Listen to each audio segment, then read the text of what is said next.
ਧੰਨ ਧੰਨ ਜਗਤ ਗੁਰੂ ਸਤਿਗੁਰੂ ਰਵਿਦਾਸ ਜੀ ਮਹਾਰਾਜ, ਧੰਨ ਧੰਨ ਸਤਿਗੁਰੂ ਸਵਾਮੀ ਸਰਬਦਾਸ ਜੀ ਮਹਾਰਾਜ ਜੀ ਦੇ ਪਾਵਨ ਚਰਨਾਂ ਕਮਲਾਂ ਵਿੱਚ ਵਿਰਾਜਮਾਨ ਗੁਰੂ ਸਾਧ ਸੰਗਤ ਜੀ, ਜਗਤ ਗੁਰੂ ਸਤਿਗੁਰੂ ਰਵਿਦਾਸ ਜੀ ਮਹਾਰਾਜ ਅੰਮ੍ਰਿਤ ਬਾਣੀ ਵਿੱਚ ਸਮੁੱਚੀ ਮਾਨਵਤਾ ਨੂੰ ਪ੍ਰਭੂ ਨਾਲ ਸੱਚੀ ਬੇਨਤੀ ਕਰਨ ਦਾ ਪਾਵਨ ਉਪਦੇਸ਼ ਬਖਸ਼ਿਸ਼ ਕਰਦੇ ਹਨ। ਪ੍ਰੇਮ ਪੰਥ ਕੀ ਪਾਲਕੀ ਰਵਿਦਾਸ ਬੈਠਿਓ ਆਏ, ਸਾਚੇ ਸਵਾਮੀ ਮਿਲ ਕੋ आनंद के होना जाए। जो जीव सनमोल जीवन विच सर्वव्यापक प्रभु दे प्रेम रूपी मार्ग की पालकी ते विराजमान हो जाता है, उसको इन्ना आनंद प्राप्त होता है जो बयान नहीं किया जा सकता। आनंद मूर्त नितर की रहे सकाचित पूर, नैनन ही सामने रहते रविदास निर्विकल दूर। उस प्रभु की जो मूर्त है, प्रकाश है, वो आनंद देने वाला है। और जिन्हें प्रभु प्रेमी हैं, उन्होंने अखां अते उन्होंने हिरदे विच अंतशकरण विच आनंद प्रभु की जो मूर्त है हमेशा ही बसती है। और उनका हृदय आनंद नाल भरपूर है। सतगुरु जगत रविदास महाराज जी उच्चारण करते हैं और ऐसा आनंद जीव के अंदर है। सतगुरु जी फरमाते हैं कि नेड़े की दूर, वो आनंद जिस वेले जीव के अंदर बच जाता है, पल पल प्रेम प्याला चाले, छूटे नाही खमारी रे। पल पल प्रेम का प्याला जीव के अंदर चलता है, उसका आनंद बयान नहीं किया जा सकता। और दुनियावी तौर पर जीव को जो खुशी मिलती है वो थोड़ी देर रहने वाली है, और जिहड़ी हमेशा रहने वाली खुशी है वो हर दे नाम दे आनंद विच है। और वो सदीवी है। इसलिए जगत गुरु सतगुरु रविदास महाराज जी ने विश्व रूप दे सर्व कराया। जैसा रंग किस्म का तैसा के संसार, मेरे मैये रंग मझिठका कहो रविदास चमार। संसार का रंग कुसुम के रंग का कच्चा है। कुसुम का रंग देखने को बहुत ही जो फुल है, कुसुम के फुल का रंग देखने को बड़ा वधिया लगता, पर कच्चा होता, बनावटी लगता, उसमें खुशबू नहीं होती। इसी प्रकार जीवन को मानवता का प्यार करना चाहिए है, पर संसार की जो प्रीति है वो कुछ देर रहने वाली है। सतगुरु जी चारण करते हैं, मेरे मैये रंग मजीठका कहो रविदास चमार। मेरे हर का रंग मजीठ के रंग का वो पक्का है। वो जिसनों चढ़ जाता है वो जीवत मुक्त हो जाता है, और ऐसी प्रीति हमेशा रहने वाली है। जगत गुरु सतगुरु रविदास महाराज जी चारण करते हैं, गूंगे महा अमृत का चाख्या पूछे कहना जाई हो। और ਸਤਿਗੁਰੂ ਨਾਮਦੇਵ ਸਤਿਗੁਰੂ ਕਬੀਰ ਸਾਹਿਬ ਮਹਾਰਾਜ ਜੀ ਨੂੰ ਉਚਾਰਨ ਕੀਤਾ, ਕਹੋ ਕਬੀਰ ਗੂੰਗੇ ਗੁਰ ਖਾਇਆ, ਪੁੱਛੇ ਤੇ ਕਿਆ ਕਹੀਏ। ਔਰ ਜਗਤ ਗੁਰੂ ਰਵਿਦਾਸ ਮਹਾਰਾਜ ਨੂੰ ਉਚਾਰਨ ਕੀਤਾ, ਗੂੰਗੋ ਸਾਕਰ ਕਹਾਂ ਵਿਖਾਨੇ। ਜਿਵੇਂ ਗੂੰਗਾ ਜੀਵ ਹੈ, ਉਹ ਸ਼ੱਕਰ ਦਾ, ਗੁੜ ਦਾ, ਮਠਿਆਈ ਦਾ ਸਵਾਦ ਨਹੀਂ ਦੱਸ ਸਕਦਾ, ਇਸ ਕਰਕੇ ਉਸ ਆਨੰਦ ਨੂੰ ਬਿਆਨ ਨਹੀਂ ਕੀਤਾ ਜਾ ਸਕਦਾ। ਔਰ ਉਹ ਆਨੰਦ ਕਿਵੇਂ ਪ੍ਰਾਪਤ ਹੁੰਦਾ ਹੈ? ਸੰਤਾਂ ਮਹਾਂਪੁਰਸ਼ਾਂ ਦੇ ਦੱਸੇ ਹੋਏ ਮਾਰਗ ਤੇ ਚੱਲ ਕੇ। ਜਗਤ ਗੁਰੂ ਸਤਿਗੁਰੂ ਰਵਿਦਾਸ ਮਹਾਰਾਜ ਨੇ ਸੰਸਾਰ ਵਿੱਚ ਆ ਕੇ ਭੇਦ ਭਾਵ, ਕਰਮ ਕਾਂਡ, ਅਡੰਬਰਾਂ, ਵਹਿਮਾਂ ਭਰਮਾਂ ਵਾਲੀ, ਕਲਪਨੇ ਭਗਵਾਨਾਂ ਵਾਲੀ ਵਿਵਸਥਾ ਦਾ ਖੰਡਨ ਕੀਤਾ। ਔਰ ਮਾਨਵ ਮਾਨਵ ਪ੍ਰੇਮ, ਵਿਸ਼ਵ ਭਾਈਚਾਰਾ, ਸੰਤਾਂ ਦੀ ਸੰਗਤ, ਹਰ ਦਾ ਸਿਮਰਨ ਔਰ ਮਾਨਵ ਮਾਨਵ ਸਮਾਨ ਵਾਲੀ ਬੇਗਮਪੁਰੇ ਬਦਨ ਦੀ ਵਿਵਸਥਾ ਦਾ ਵਿਸ਼ਵ ਨੂੰ ਸੰਕਲਪ ਦਿੱਤਾ। ਔਰ ਉਸ ਸਮੇਂ ਕਰਮਕਾਂਡ ਚਰਮ ਸੀਮਾ ਤੇ ਸਨ।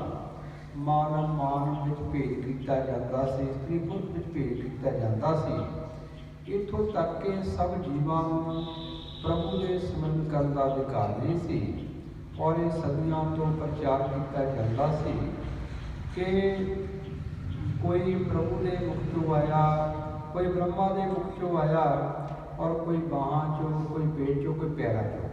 ਔਰ ਜਗਤ ਗੁਰੂ ਸਤਿਗੁਰੂ ਰਵਿਦਾਸ ਮਹਾਰਾਜ ਨੇ ਉਚਾਰਨ ਕੀਤਾ, ਮਾਨੁਖਾ ਅਵਤਾਰ ਦੁਰਲਭ। ਇਸ ਸੰਸਾਰ ਵਿੱਚ ਜੋ ਮਾਨਵ ਹੈ, ਸ੍ਰਿਸ਼ਟੀ ਦਾ ਸਭ ਤੋਂ ਮਹਾਨ ਸਿਰਜਣਾ ਹੈ ਔਰ ਸ੍ਰਿਸ਼ਟੀ ਵਿੱਚ ਸਭ ਤੋਂ ਮਹਾਨ ਹੈ। ਔਰ ਇਸ ਤੋਂ ਮਹਾਨ ਕੇਵਲ ਤੇ ਕੇਵਲ ਸਰਵ ਵਿਆਪਕ ਪ੍ਰਭੂ ਹੈ। ਸਰਵ ਵਿਆਪੀ ਸਤਿਗੁਰੂ ਮੇਰਾ, ਸਭ ਦਾ ਕਰੇ ਸੁਧਾਰ। ਕਹਿ ਰਵਿਦਾਸ ਮਨ ਭਇਆ ਦੀਵਾਨਾ, ਮਿਲਿਆ ਅੰਮ੍ਰਿਤਾ। ਉਹ ਸਰਵ ਵਿਆਪੀ ਪ੍ਰਭੂ ਸਾਰੀ ਮਾਨਵਤਾ ਦਾ ਸੁਧਾਰ ਕਰਦਾ ਹੈ। ਜਦੋਂ ਜੀਵ ਸਾਡੇ ਨਾਮ ਵਿੱਚ ਮਗਨ ਹੋ ਜਾਂਦਾ ਹੈ, ਇਸ ਨੂੰ ਅੰਦਰੋਂ ਹੀ ਅੰਮ੍ਰਿਤ ਦੀ ਧਾਰਾ ਪ੍ਰਾਪਤ ਹੁੰਦੀ ਹੈ। ਔਰ ਜਗਤ ਗੁਰੂ ਰਵਿਦਾਸ ਮਹਾਰਾਜ ਨੇ ਬਾਹਰੀ ਪੂਜਾ ਦਾ, ਦਿਖਾਵੇ ਦਾ ਖੰਡਨ ਕੀਤਾ, ਉਚਾਰਨ ਕੀਤਾ, ਮਨ ਹੀ ਪੂਜਾ, ਮਨ ਹੀ ਧੂਪ, ਮਨ ਹੀ ਸਿਉ ਸਹਿਜ ਸਰੂਪ। ਮਨ ਵਿੱਚ ਹਰ ਨੂੰ ਯਾਦ ਕਰਨਾ, ਇਹੀ ਸੱਚੀ ਪੂਜਾ ਹੈ ਔਰ ਇਹੀ ਧੂਪ ਦਿਖਾਉਣਾ ਹੈ। ਚੌਥੀ ਅਵਸਥਾ ਵਿੱਚ, ਸਹਿਜ ਅਵਸਥਾ ਵਿੱਚ ਪਹੁੰਚ ਕੇ ਹਰ ਦੇ ਸਰੂਪ ਦਾ ਅਨੁਭਵ ਕਰਨਾ ਹੀ ਪਰਮ ਉੱਚ ਅਵਸਥਾ ਹੈ। ਤਨ ਮਨ ਅਰਪੋ ਪੂਜ ਰਾਗੋ, ਗੁਰ ਪ੍ਰਸਾਦ ਨਿਰੰਜਨ ਭਾਵੋ।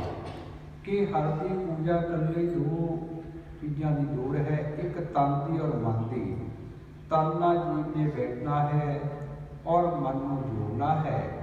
ਜਿਹੜੇ ਜੀਵ ਤਨ ਔਰ ਮਨ ਸਮਰਪਣ ਕਰਨ ਰੂਪੀ ਸੱਚੀ ਪੂਜਾ ਕਰਦੇ ਹਨ, ਉਹਨਾਂ ਨੂੰ ਨਿਰਅੰਜਨ ਮਾਇਆ ਰਹਿਤ ਹਰ ਦੀ ਪ੍ਰਾਪਤੀ ਹੋ ਜਾਂਦੀ ਹੈ। ਔਰ ਉਹਨਾਂ ਦਾ ਹਰ ਨਾਲ ਕੈਸਾ ਪ੍ਰੇਮ ਹੈ, ਮੀਨ ਪਕੜ ਪਾਕਿਓ ਔਰ ਕਾਟਿਓ, ਰਾਮ ਦਿਓ ਬਹੁਬਾਨੀ, ਖੰਡ ਖੰਡ ਕਰ ਭੋਜਨ ਕੀਨੋ, ਤਉ ਨ ਵਿਸਰਿਓ ਪਾਣੀ। ਜਿਵੇਂ ਮੱਛੀ ਦਾ ਪਾਣੀ ਨਾਲ ਉੱਤ ਪ੍ਰੇਮ ਹੈ, ਫੰਦਕ ਪਾਣੀ ਵਿੱਚੋਂ ਮੱਛੀ ਨੂੰ ਕੁੰਡੀ ਨਾਲ ਮਾਸ ਲਾ ਕੇ ਬਾਹਰ ਕੱਢਦਾ ਹੈ ਔਰ ਦੋ ਫੜ ਕਰਦਾ ਹੈ ਔਰ ਉਸ ਨੂੰ ਛੋਟੀ ਛੋਟੀ ਕਰਕੇ ਘੇਰਦਾ ਹੈ।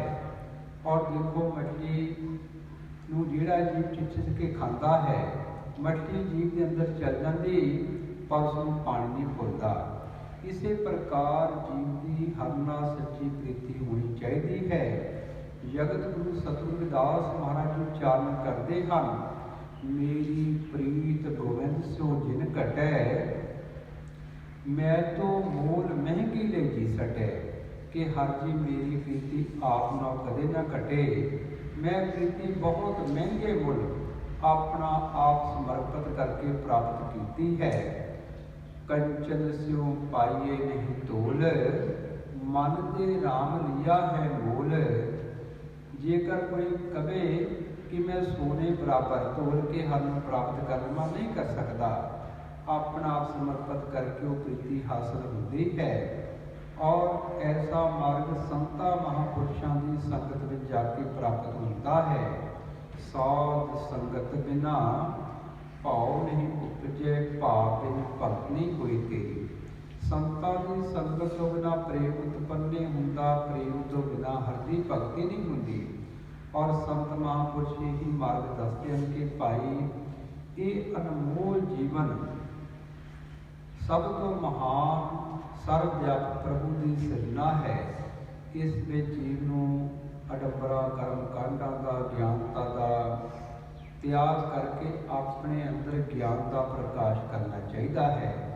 जीव नूं विद्या प्राप्त करनी चाहिए है और अपने बड़ियां का सत्कार, छोटियां नाल प्यार, अपने माता पिता की सेवा करनी चाहिए है। जीवन में मेहनत करके अगे बढ़ना चाहिए है और सारी मानवता का भला होना चाहिए है। और संतां महापुरुषों ने जो उपदेश दिता उस शब्द की कमाई करनी चाहिए है। जो जीव संतां महापुरुषों के दसे हुए मार्ग से चलता है, समर्पित हो जाता है, सतगुरु जी चारण करते हैं सहज समाध, उपाद रहत पुन बड़े भाग लिव लागी, कह रविदास प्रगास हृदय धर जन मन पै फल। सहज समाधि पादियां तो रहत होके लगती है और बड़े भाग में जीव की हरना वृत्ति जुड़ती है। जो जीव अखां तो उपर गुरु की मोड़ का ध्यान गुरु के शब्द का अभ्यास करता है, पहले पैर सौंदे, लत्तां सौंदियां, सारा सिर सौ जाता, सुन अवस्था में जी पहुँच जाता। और दूसरी अवस्था जिहड़े लोग ध्यानी हैं और गुरुआं दे चरणों में अखां तो उपर ध्यान टिकाउंदे हैं, उन्होंने उपर अखां तो उपर सर्कल बन जाता, केंद्र बिंदु बन जाता है। और जो ध्यान करते हैं उन्होंने ध्यान अखां तो उपर पहुँच जाता है और वो जीव आनंद अनुभव करते हैं। तो जगत गुरु सतगुरु रविदास महाराज ने विष्णु स्नेहा दिता, रविदास मदरा का पीजिए जो चढ़े चढ़े उतराए, नाम महारस पीजिए जो चढ़े नहीं उतराए। कि संसारी नशे करना तन की, मन की, धन की, समय की हानि होती है और वो सवेरे उतर जाते हैं, पर हर दे नाम का आनंद हमेशा बनिया रहता है। तो गुरु प्यारी साध संगत जी ऐसा आनंद गुरुआं के मिशन ते चढ़ना मिलता है और जीव नूं हमेशा ही आनंद ने जीव लुटता है। पर कई बार जीव भटक जाता और बाहरी बखानियां विच और दुनियावी पक्षां विच जीव नूं आनंद अनुभव नहीं होता, जीव की भटकना बन जाती है। इसलिए जीव नूं हमेशा ही अपने रहबरां नूं समर्पित होना चाहिए है। सगत गुरु सतगुरु रविदास महाराज जी चारण करते हैं, बाहर खोजत त्यागरे घट भीतर ही खोज, रविदास उन मन साध कर देख पिया के खोज। कि बाहर खोजना हर की प्राप्ति नहीं होती, अंदर खोजना जीव हर दे आनंद का अनुभव करता है। और देखो मीरा बाई ने सारे संसार का भ्रमण किया, सारे तीर्थां ते गई पर उसनूं मन नूं सुकून ना मिलिया। जो जगत गुरु रविदास महाराज के दर्शन किए तो जगत गुरु रविदास महाराज ने उच्चारण किया, का मथुरा का द्वारका, का काशी हरिद्वार, रविदास दिल खोजा अपना तो मिलिया दिलदार। कि काशी जाना, कि मथुरा, कि हरिद्वार, बाहरी तीर्थां से स्नान करना हर की प्राप्ति नहीं होती और अपने अंदर खोज करना प्राप्ति होती है। और जगत गुरु रविदास महाराज ने आशीर्वाद बख्शिश किया, ज्ञान की बख्शिश की। अज मीरा बाई का नाम इतिहास के सुनहरी पन्नियां ते लिखा गया है। ये जगत गुरु सतगुरु रविदास महाराज की कृपा है। उस समय मातावां नूं हर दे समूह करने का हक नहीं सी और सदियों तो पीड़ित समाज को बराबरता का हक नहीं सी। जगत गुरु रविदास जी महाराज जी ने अपने दरबार में सारे वर्गों के लोगों को, स्त्री पुरुषों को बराबर सम्मान दिता और उन्होंने शरण में जाके इतनियां महान संत बनिया। तो जगत गुरु सतगुरु रविदास महाराज जी संसार में समाजिक, धार्मिक, आर्थिक और राजनीतिक क्रांति लेके आए। तो अज विश्व भर में जगत गुरु सतगुरु रविदास महाराज के पैरोकार जिन्होंने रविदासिया धर्म पहचान मिली है, अमृत बाणी सतगुरु रविदास महाराज के नाल अपने समाजिक और धार्मिक रीति रिवाज करके आज़ादी का आनंद अनुभव करते हैं। तो गुरु प्यारी साध संगत जी, जिहड़े लोग समर्पित हो जाते हैं उन्हां ते गुरुआं दा आशीर्वाद बनिया रहिंदा है। तो सानूं हमेशा ही अपने रहबरां नूं समर्पित होकर चलना चाहिए है। तो जगत गुरु सतगुरु रविदास महाराज जी के चरणों कमलों में जिज्ञासुओं ने बेनती की थी कि महाराज जी हर के नाम में कैसा आनंद है। तो सतगुरां ने उच्चारण किया, ऐसो किश अन्न पौ कहत न आवे, साहि मिले तो को बिगलावे। हर के नाम का इन्ना आनंद है कि वह बयान नहीं किया जा सकता। और जिहड़ा जीव हर के प्रकाश का अनुभव कर लेंदा है वो दोबारा उस हर तो बख नहीं हो सकता। सगल भवन के नायिका एक क्षण दर्श दिखाए जी। एक क्षण के आप अख मिल के खोल लीए, जो जीव ध्यान में बैठता है, जेकर एक क्षण मात्र भी अपने रहबरां दे गुरुआं दे संतां महापुरुषां दे अंदर दर्शन हो जाए तो जीव आनंदित हो जाता है। और उन्होंने दर्शनों का जो आनंद है हमेशा कई दिनों तक रहिंदा है। और जिहड़े लोग ऐसा आनंद अनुभव करते हैं, जो बैठते हैं अपने गुरुआं नूं चेते करते हैं और गुरुआं के आनंद की जो बरखा है उसका अनुभव करते हैं, उन्हों का जीवन सफल हो जाता है। तो ऐसा आनंद कदों अनुभव होता है जो जीव अपने रहबरां नूं समर्पित हो जाता है।